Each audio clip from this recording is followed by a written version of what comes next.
What's up, guys and gals? It's the Tyrant here. Welcome back to my weekly Q&A session where you guys ask the questions and I give you the answers.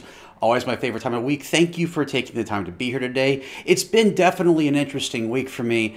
Especially if you were online yesterday, you probably know at least part of this story, which I'm going to get to in a few minutes. But for now, I do want to go ahead and take the time to thank the new patrons that recently joined my Patreon page. Thank you so much, especially Mr. Doug Bingo. He is our newest heroic member, so thank you, good sir. I certainly appreciate it. He did actually ask a question this week, so I'm looking forward to that. And also, just sort of a heads up, if you can't already tell, I'm, of course, playing Warzone Firefight, and I've experienced some weird things in this game, just little glitches from Halo 5 in general, so you may notice them, but, you know, if you do, great, well, at least now you know why. If you don't, hey, that's cool too. So let's go ahead and get into it.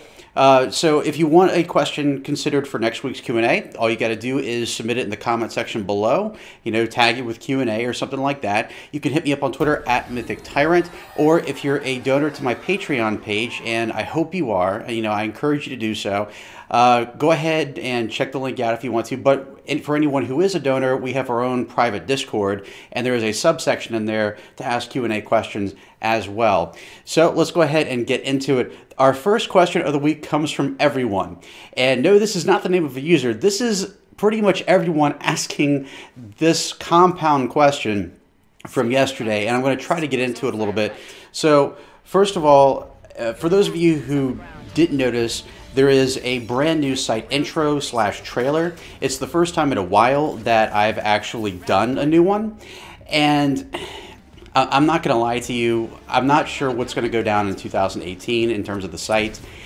You know, we talked earlier, I don't know if I'm going to have to retire from it and move on. It just really depends because of this whole YouTube Adpocalypse thing. I set up Patreon to try to bring things up, and so it's not looking great right now, but you never know. You know, there's still time. So what I wanted to do is create the best fucking intro ever. And basically what this means is if it ends up being a big year for Halo, that's great for it. But if for whatever reason I have to retire from doing these videos, I wanted to go out with a bang. And I've been wanting to do something like this for years. This intro is easily the most ambitious project I've ever done on the site. You know, Shrine would have probably taken that crown if I'd managed to finish it. But as of right now, this is by far the most ambitious intro I've ever done. I want to give a shout out to my friend Winters, who worked really hard on designing the graphics that you see in the intro. This whole thing has been a project over the last few months. It's the longest it's ever taken me to make one of those videos. But to get to the point, you may have noticed a very special narrator for the intro, and it is indeed, to get to the question, is that Steve Downs in your video, and how did you manage to do that? Well, the short answer is yes, that is Steve Downs. For those of you who the name doesn't ring a bell, which it should if you're a Halo fan, this should be like one of the top names that you should know. Steve Downs is the voice of the Master Chief in the Halo video games, and so yes, that is most certainly him. And he is one of the coolest, I mean, God, easily the coolest actor I've ever met in person, voice actor. I got to be careful with that because I know a lot of actors, but I mean, he is such an amazing human being. And to get to sort of the second part, it's how did this happen? People seem to be under the impression that it was done as a favor. And as far as I know, it was not. It was just a regular business transaction for him. I will say that I have met him a couple of times a few years ago. I'm not sure if he remembers me or not. You know, when you're someone who has millions of fans around the world, I guess they start to blur together after a while. But I reached out to him via the proper channels about a month ago, a little less than that. And, you know, it was something that was worked with for a few weeks, and it came together beautifully. I want to say that Steve Downs is not only an amazing voice actor, but just an amazing human being overall. It's been an absolute honor working on this with him. The people that he works with, you know, his staff, his agent, they're fantastic human beings as well. I can't tell you how thrilled I was to see this come together. I honestly didn't know what to expect. When you're talking about a world-class voice actor like Steve Downs, You know, it's hard to know what to expect when you reach out. And I wasn't expecting anything. Just not any. That's not saying anything against him or anything. It's just, again, these folks who do this full time are very busy. They've got a lot on the table. So I didn't know what to expect, and I still to this day am completely dumbstruck that the project came together so well. And I thank them all so much. You know, I've been working on this channel for over 7 years now, and I've worked with a lot of actors over the years. But I've never worked with a world-class actor like Steve Downes before, and so I walked into this feeling kind of new and not really sure how to handle things and whatnot. And they were everyone, including Steve, was so patient with me, and it feels like this is the step in the right direction. I hope that this is something that can help save the site. If you've seen the video, that's great.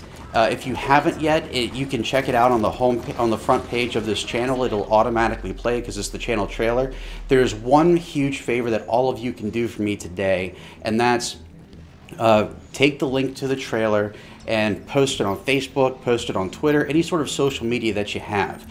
Because if we can get this word around, if we can get this video going at least semi-viral, this will help bring more attention to the site and could potentially even save it. So if you could, please take the time to do that. That would help me out a ton. Again, I don't know if he's watching this or not, but a huge shout out goes to you, Mr. Steve Downes. Thank you so much for doing this. I really appreciate it. It was fun working with you. I would love the chance and the opportunity to work with you again. So thank you so much, and everyone who helped out in general. For those of you who are watching right now who want to know how you can help save the site, again, time is starting to get really critical now. You know, the weeks are counting down quickly. It's going to turn into days soon. So check out my Patreon page today. That would help me out a ton. As little as $1 a month can help save this site, and I'd really appreciate it. Again, if you can't donate, the best thing you can do is retweet that intro, send it around social media, get it circulating. That would help me out a ton too. So thank you guys so much. Thank you, Mr. Downes. Thank you for my community in general. You're just all so wonderful, and I'm still a little overwhelmed, you know, with this whole thing, but it in a very, very good way. So thank you for everyone's support. I really do appreciate it, and I'm happy that I was able to turn out this way. So thank you.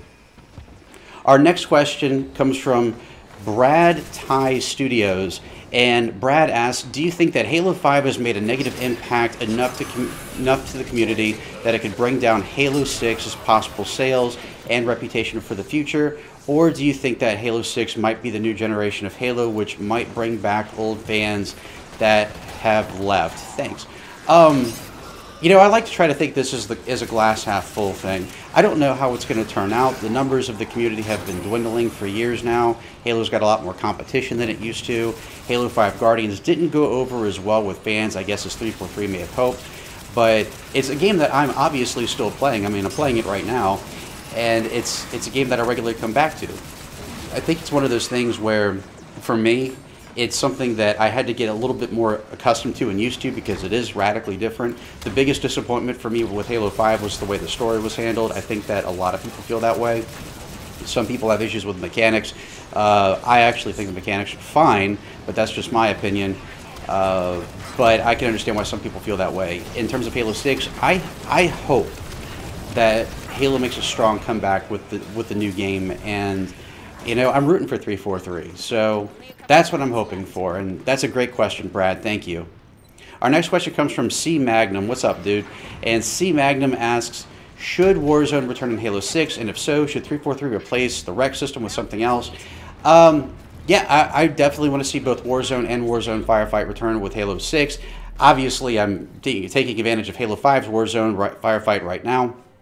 I enjoy it. I'd love to see it appear alongside standard Firefight like we see in ODST and Reach. That'd be fantastic too, but I'd love for them to keep Warzone in. In terms of rec packs, I'm going to go on record here and say that I don't approve of microtransactions for AAA titles like Halo. I don't see why they're necessary. But at least I feel like they were handled better in Halo than in some of the more recent games that we've seen released, like Battlefront 2, Call of Duty World War II, etc. I don't mind them being in Warzone because it's really the only place they are in Halo. So I'm fine with that. If you don't like rec packs, you can always play something else. At least the mainstream multiplayer doesn't have them, so you don't have to worry about it. Warzone's kind of that extra little treat that was added to the game, at least in my opinion. So I'm fine with it, but I would like to see rec packs earned via in-game achievements rather than being able to buy them. So great question, C Magnum, and thank you so much, my friend. Our next question comes from Arc48. Always good to see you, Arc. And Arc48 asks, Hidden Xperia recently made a video about some leaks. In the video, he mentioned another game besides Halo 6. What do you think that other game will be? I don't know. It could be an expansion pack, similar to Halo 3 ODST. It could be Halo Wars 3 for all I know. I don't know. I doubt it's going to be anything major, you know, like Halo 7. I did have sort of a theory that maybe the next major Halo installment would be sort of like a two-parter, when you know, kind of like the Matrix and or I should say the Matrix Reloaded and Revolutions, something along those lines, where it might be Halo 6 and Halo 7 releasing a year apart or something like that. I don't know. I think that would be an interesting topic for a standalone video, though, so I have no idea. My best bet is, if there really is another game, and I can't verify those leaks, I don't know if any of it's true, but if it is, I would think might be an expansion to the next major Halo title. So I hope that answers your question, Arc48, and thank you so much for stopping by, my friend. Our next question comes from Spartan360. And Spartan asks, hey, Tyrant, with what you've been suggesting for the 14th skull that disables Spartan abilities, with that in mind, would you think of a skull that forces you to operate vehicles in first person? No, not really, because it doesn't apply to all situations. Like, I mean, you have several missions, even in Halo 5, where there's no vehicles, or it's not really a vehicular-based mission. So I don't see how that skull would really be beneficial. Maybe if it was just like a different option in the game, but even then I think that would radically change the mechanics to the point where it wouldn't feel like Halo, and it would feel more like Titanfall or Star Wars Battlefront. Probably would be the best example, because I think you can, like, whenever you want to, switch between third and first person. I wouldn't recommend it. Some people might like it, but whenever I play another first-person shooter where you're first person in a vehicle, it always feels weird and clunky, and I don't have as much control. So I would say no to that, but it's an interesting idea, and I'm glad you like my 14th skull idea as well. Just to let the audience know out there, I had a video that I posted on Monday suggesting a 14th skull that would remove Spartan abilities in the campaign, so that people who like more classic Halo gameplay can activate the skull if they like, and for those looking for a challenge who still enjoy the Spartan abilities, will have another avenue to take to get there as well. So I hope people think that's a great idea. I hope 343 listens to it. It seems like the video itself is doing well, and the people commenting on the video enjoy the idea, and they think it's a good one to satisfy both new generation Halo fans as well as legacy Halo fans. If you haven't checked it out, again, I just posted that video on Monday, so give it a whirl. You may enjoy it, you may like the concept, but yeah, thanks for letting me know, Spartan. I think that's an interesting idea, but I don't think I would implement that in the next Halo game myself. But thanks for stopping by, my friend. Our next question comes from EV. Oh, I love the simple names. And EV asks, how do you think 343 Industries should implement Locke for Halo 6's campaign? Well, first of all, I'd like to see a better backstory on Locke at this point, because he's very mundane and very plastic in Halo 5 Guardians. What I would like to see is, you know, I know people aren't going to appreciate me saying this, but I actually do like the squad system in Halo 5.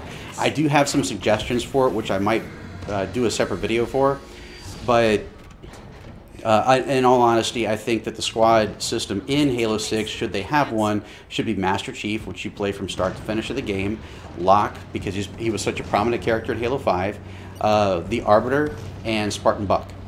That's who I would like to see in there, and I think that would be the best way to implement him in there. So I basically almost like a passing of the torch, so to speak, the old generation with the new, but having them work together instead of it just being like a hard switch. So that's a great question, EV, and thanks for stopping by. I appreciate it. Our next question comes from my newest patron, Doug Bingo951. Always good to hear from you, Doug. And he asks, do you think Halo could work with a Battle Royale game mode? Something like Players Underground Battleground, or yeah, I think that's what it's called. I think it could be interesting for sure. So I don't play that game, to be honest with you. Late Night Gaming seems to be a big fan of it. And when I asked him, well, I didn't ask him, I actually just saw his tweet today, in fact, regarding people who had been talking about it, and his answer to that is basically it would just be like what Halo is now, except with no respawns. So, I mean, it's an interesting concept maybe, but I'm not sure it would necessarily fit with Halo. I don't know. I mean, some people might really like something like that, but it seems like when Halo starts feeling more and more like another franchise, that's when it starts losing its fan base, or at least its legacy fan base. So I don't know if it would be a great idea, but it's something that I think they can consider for maybe like an add-on in the future or something like that. I think it's an interesting topic though, so I'm sure that if it's something that fans want, it's something 343 is at least looking into.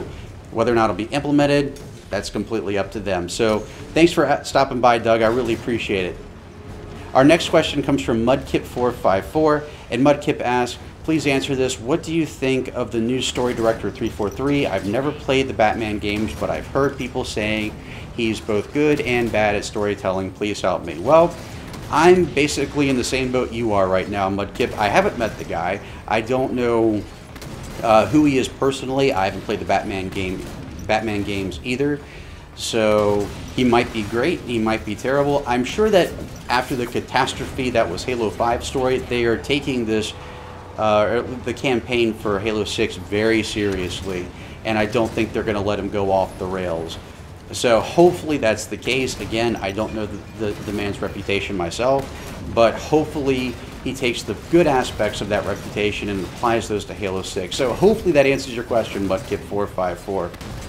Our next question comes from Mark Sicolella, and Mark asks, Halo Q&A, other than Master Chief dying, what other story devices do you want to see in Halo 6? Me personally, I'd be okay if they gave us an alliance between humanity, the Banished, and the Swords of St. Helios on the Ark. Keep up the great content.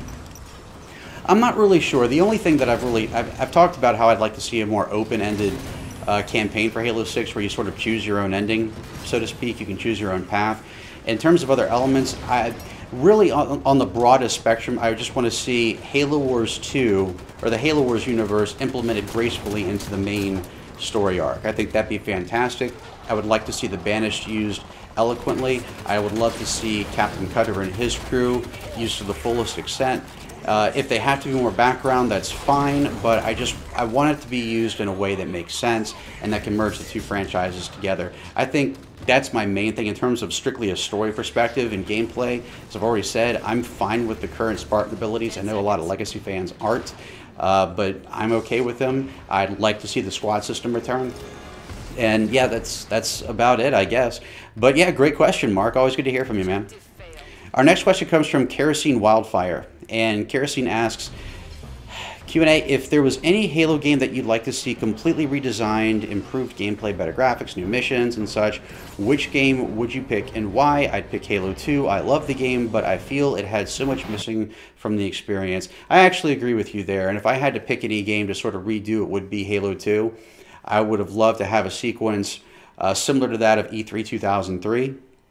I would have loved to see the game seem more realistic and less space opera stuff in there, which again I've already said in the video I posted, I think last week, I think so, where when I listed my top 5 things that I actually do appreciate about a Halo 2, it was that the standalone story, if you take it as a standalone and don't try to implement it with the rest of the series narrative, or at least the Combat Evolved narrative, it's the best story in the series. It's the only story that I've seen so far that has 3 distinct acts, that fleshes out its characters really well, and just does a great overall job at building suspense and having you, the player, understand what's happening. So I still would like to see some redesign there. I think Halo 2 Anniversary was at least a step in the right direction on the graphics side of it, but it would be nice if we could get some of that stuff that a lot of legacy Halo fans who started with Combat Evolved, who read The Fall of Reach, were more or less sort of expecting with Halo 2. And at least if they did that, they wouldn't have to take away the current game. And so to that end, maybe they would just call it something different, like Halo Resurgence or something like that, although I'm having negative flashbacks about the most recent Independence Day movie, so I wouldn't go that far. But I'd still say that I would like to see a better version of Halo 2 done. That's just me personally. But yeah, let me know what you guys think about that. Our next question comes from Legendary Rob, another patron on the site. Thank you. And as well as Kerosene is as well. But Legendary Rob asks, I've been catching up lately, and I have a question. What would be the worst way to screw up Halo 6's campaign? Oh gosh, we're already pouring the water out of that half-full glass. Okay, easily put, if they repeat a lot of the same mistakes they made with Halo 5, I think that would be a given at this point. You know, there's no real character development. The story makes little to no sense. It has you jumping around from different places without any real context to it. I think Halo 6 needs to do two things. Three things, really. One, they need to have strong characters and strong character development. There needs to be a reason for those characters to be there. Two, they need to have motivation from going from place to place. I don't want to hear it, I want it shown to me, if that makes sense. And three, I want a decent conclusion. I don't want this to be continued stuff lingering around anymore. We already saw that with Halo 5, and again with Halo Wars 2, and again with Awakening the Nightmare to a point. So I would like to see them wrap things up in Halo 6, unless, like I mentioned earlier, this is basically a two-part game where they're developing two games at the same time, but they're going to release one maybe a year later. I'd be okay with that, but I don't want them having another cliffhanger ending with Halo 6 and then dragging this out for 3 or 4 more years. So that's what I'm really hoping for right there. I think that's the way they could really screw it up, is if they just put another cliffhanger ending on it and make people wait longer than that and have really dry characters and no purpose behind the story. So I hope that answers your question, Legendary Rob, and thanks for catching up, buddy. It was good to see you back there. And our final question of the week, our star question, comes from CFunk99. This is like the third time he's had the star question, which means you know it's good. His question this week, I need to segue for a second, especially for those of you looking at the title right now and probably scratching your heads thinking it's a Halo Q&A, but he's asking a YouTube related question. And the reason why I wanted to make this a star question is because it is a very important one. This affects a lot of people in the YouTube community in general, a lot of content creators out there, and I wanted to put some perspective on it. So it's a little bit different than my usual Q&As in that respect, but to that end, let me get to the question. He says, so YouTube is being a dick once again and is demonetizing channels that have under 1,000 subscribers. My friend Ice Strike here needs 570-ish more subs to continue his work on YouTube. Do you think this is fair? So, first of all, I hope YouTube doesn't see this and demonetize the video or give me a strike or whatever on my channel. I'm going to try to be as fair here as I can to both YouTube, which sounds weird coming out of my mouth right now, but also being fair to the content creators themselves. For those of you who are already on the Discord, you've already heard this. This is mostly for the folks that are out here, but I'm going to try to expand on what I said in the Discord as well. So I'm going to give you a little bit of history of what I've gone through with YouTube and let you sort of formulate in your minds whether or not this is fair or not. Okay?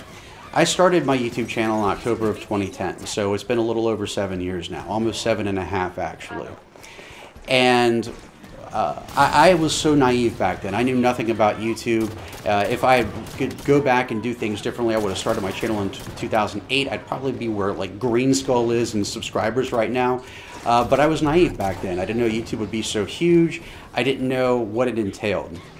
When I started my channel in 2010, to be honest with you, I didn't know much about it. I started the channel because I wanted to start doing legendary guides alongside the Mythic difficulty guides to help people work their way up to Mythic.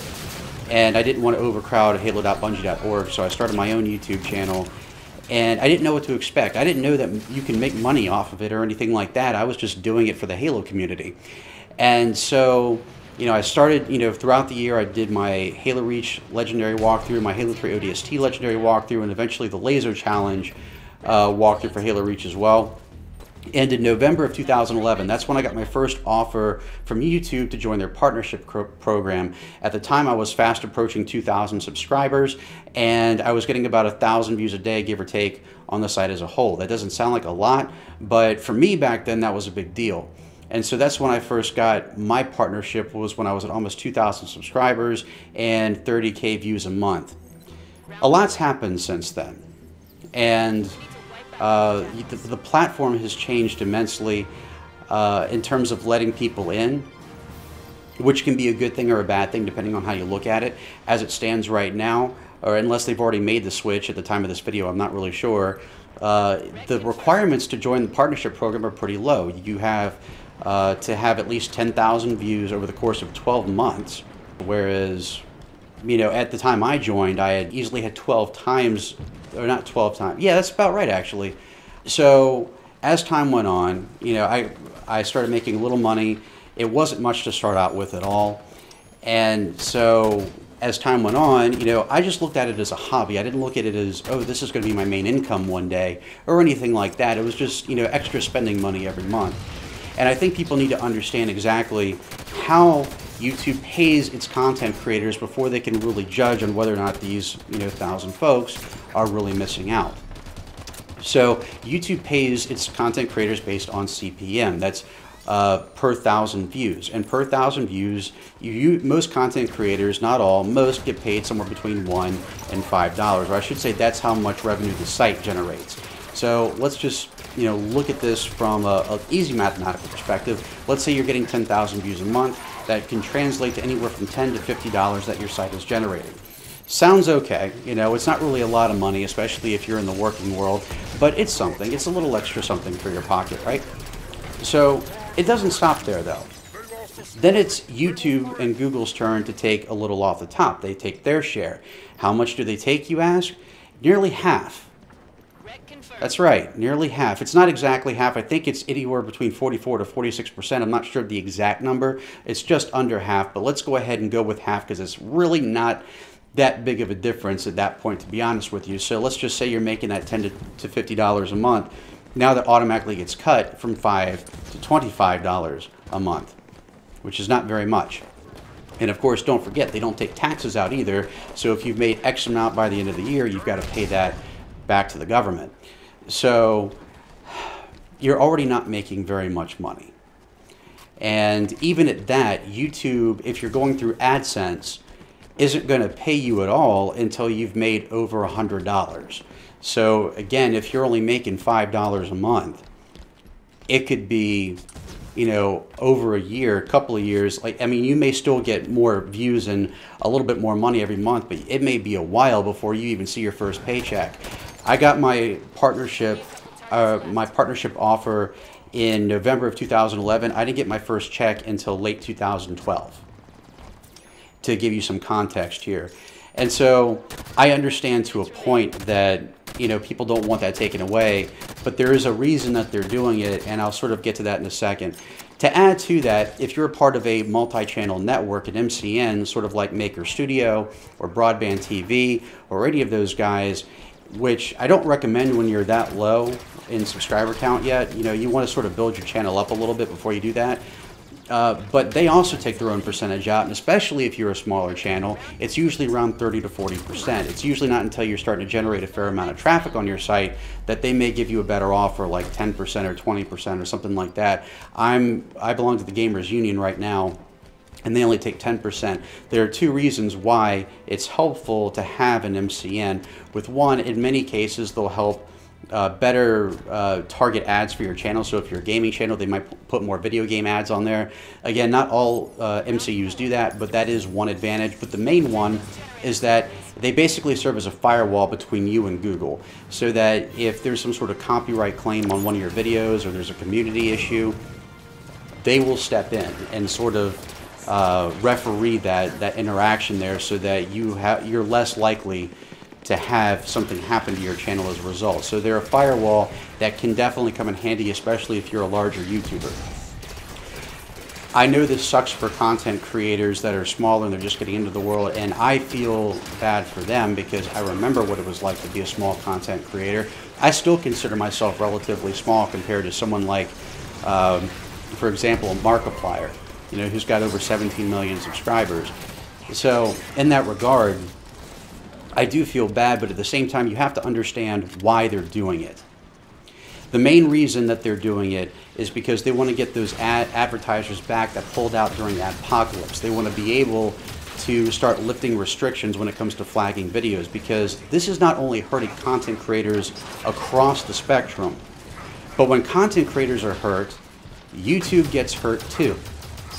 And, you know, that's why it's been boggling my mind so much that they would, you know, throw the channel in terms of damnation this way. All their content creators just drowning in this, because everyone's losing here. It's not just us, it's them too. And a lot of the controversial videos that started this Adpocalypse thing started from small channels that really didn't have much to lose. You're typically not going to see a lot of hate speech videos from people who are prominent content creators. This isn't always the case, as we've learned recently, but it is for the most part. And so these smaller content creators would get media attention, and that would be the focal point of a news story or whatever. And then, say McDonald's sees this story, sees their ads running on this person's video, they get scared and they pull their ads out. This is what caused the massive Adpocalypse panic. And that's why you saw so much drop in income. That's why you saw this aggressive attempt by YouTube and Google to reformat the system. What you're seeing now is their slow and steady way of trying to return to business as normal. And this really does suck for people who are, really trying to expand their work. Thing of it is, as much as I don't like seeing money taken away from people, it's not really being taken away. They already said once it's implemented, any income that you've earned will pay out to you. Thing of it is, it's also an opportunity to sort of expand your channel. Because remember, it was never always as easy as it was during this last period for people to become partners. And so this is an opportunity for you to step back and say, okay, I need to expand my channel. I need to work on my content. I need to work on better marketing myself.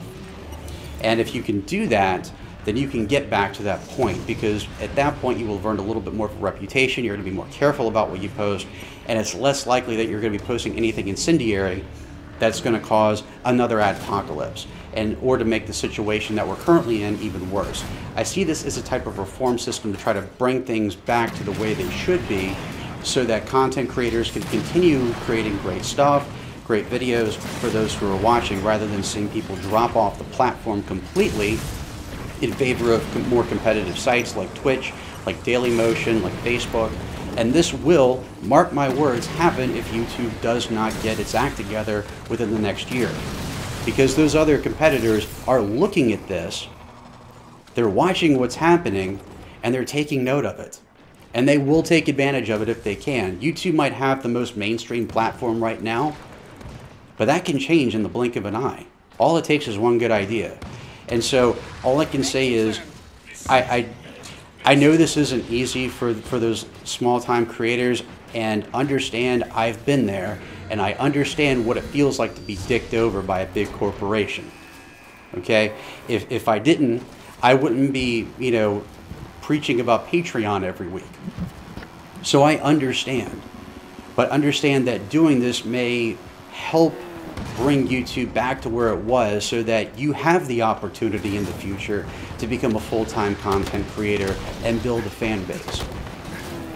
It's like they said in The Dark Knight, the night is always darkest just before the dawn, but the dawn is coming. I believe this is a step in the right direction, and I hope those smaller content creators can, instead of viewing this in a negative way, use this as a way to encourage themselves to continue building their fan bases and their communities. That way everyone profits off of it. YouTube is happier, content creators are happier, and it gives people more of a chance to do what they love. So that brings a close to this week's Q&A. I'm very curious to hear about your opinions. Do you agree at all on any level of what I've just said, or do you disagree completely? I'm legitimately curious about how the community really thinks about this. And I want to hear your comments. I want to hear your opinions. You can let me know in the comments below, or hit me up on Twitter at MythicTyrant. A link to my Twitter feed can be found in the description below. I do again want to encourage you to take a look at my Patreon page. I would be very grateful if you would donate to the site, help keep us going. Take a look at the page. You might see some rewards there that look interesting to you, that are something that you might want. And we have a store too, so if you want to check that out, we got some cool stuff there. I do want to take a second to thank each and every one of you for taking the time out of your day to be here today. I really do appreciate it. I love you guys. You're such a great audience. I hope you enjoyed this video today. I hope it was a little bit informative. If it's something that you like and you want to see more, I encourage you to click that subscribe button. I hope you'll consider subscribing, and you can stay tuned for more videos all the time right here on MythicTyrant.com. I produce more content on a regular basis, so I hope you enjoy that content as well. And we are also returning to Dino Fights next week for Season 2. Thank you guys and gals so much for watching. I hope everyone has a wonderful weekend. I will catch you all right back here next time. And as always, I'm the Tyrant, signing off.